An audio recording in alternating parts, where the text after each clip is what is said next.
Zamislite da se nalazite u ovakvom balonu i da sa 70 metara visine posmatrate magičan zalazak sunca i neke od najlepših predela naše zemlje.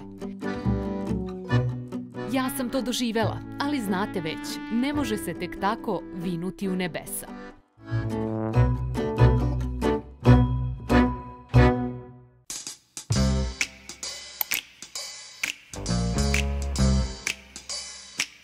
Prvi uslov da bih letela balonom jesu adekvatne vremenske prilike.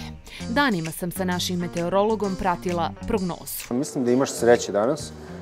Koliko vidim, 1 metar, čak pokazuje na momentu i 0. U koje vreme vi idete? Pa mi bi trebali da poletimo negde oko 6 popodne. 6 popodne, pa tad pokazuje 2 metra u sekundi, tako da mislim da ćete poletiti. Kada smo utvrdili da je vetar ispod 3 metra u sekundi i nema kiše ni na vidiku, krećemo. Od Beograda se vozimo otprilike sat vremena i stižemo u Bešku. Turistička atrakcija koju zovu Srpska Kapadokija nalazi se na malom rečnom ostrvu do kog se može doći jedino vodenim putem. Tu nas čeka naš vodič Nikola.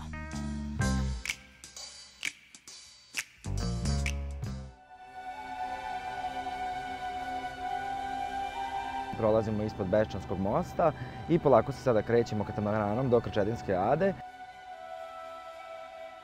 Stižemo za nekih, na primjer, 20 minuta. To vreme koristim da uživam u ovakvom pogledu. Pored samih balona, na Krčedinskoj adi se nalazi rezervat prirode, tako da moće posetioci, svi koji dođu da lete balonima, moći da vide i razne životinje i svašta nešto. Pogotovo ljudi u gradovima nemaju prilike da se upoznaju sa domaćim životinjama i tako dalje, tako da ovo je savršena prilika da pored letenja i deca mogu da uživaju u raznovrsnim životinjama.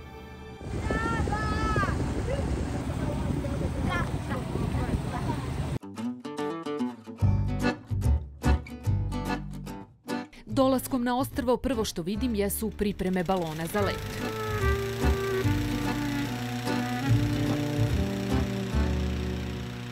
Radnici pune kupole hladnim vazduhom, a ja za to vreme želim da obiđem ovo mesto koje već na prvi pogled izgleda nestvarno.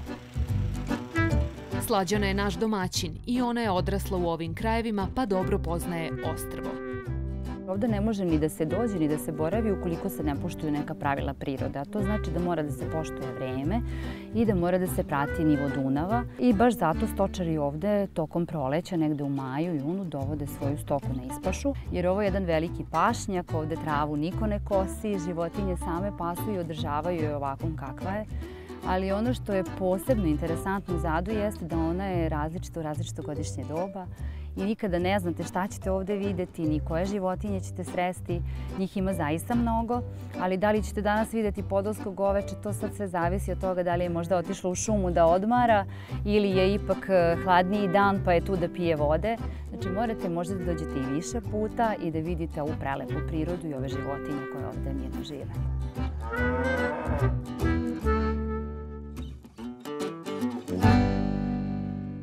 Baš zato što je ona toliko posebna ada, želeli smo da ljude dovedemo ovde jer su oni svakako ovde dolazili, ali ovaj jedinstven doživljaj da vama ovde prolaze životinje pored vas, da nisu divlje, da konji nisu divlji, nego da su slobodne i da imate još pritom mogućnost da letite balonima. Sve nekako zajedno je tako dobar paket.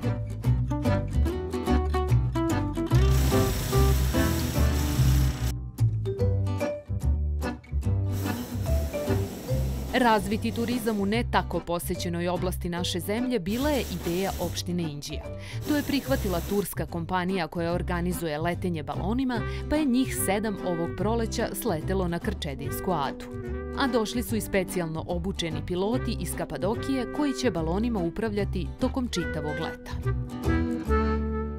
We need for flight as a good weather and good wind. Because this is cheated flight, we can go up to 80 meters.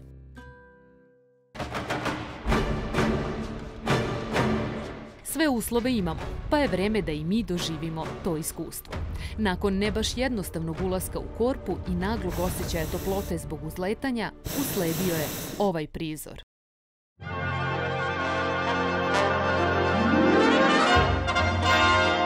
tu više reči nisu potrebne.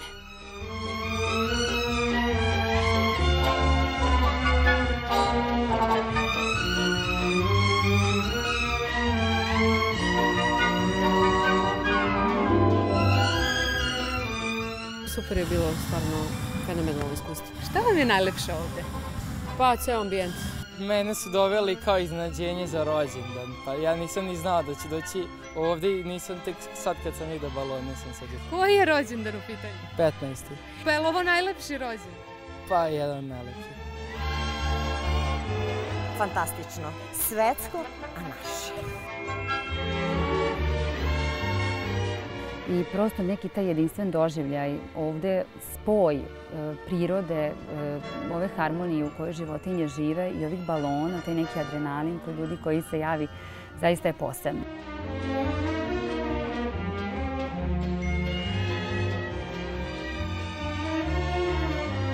Jedinstvena avantura traje 10 minuta, ali sasvim dovoljno da stvorite uspomene iz ove perspektive. Možda pobedite strah od visine ili, na primer, nekome kažete da.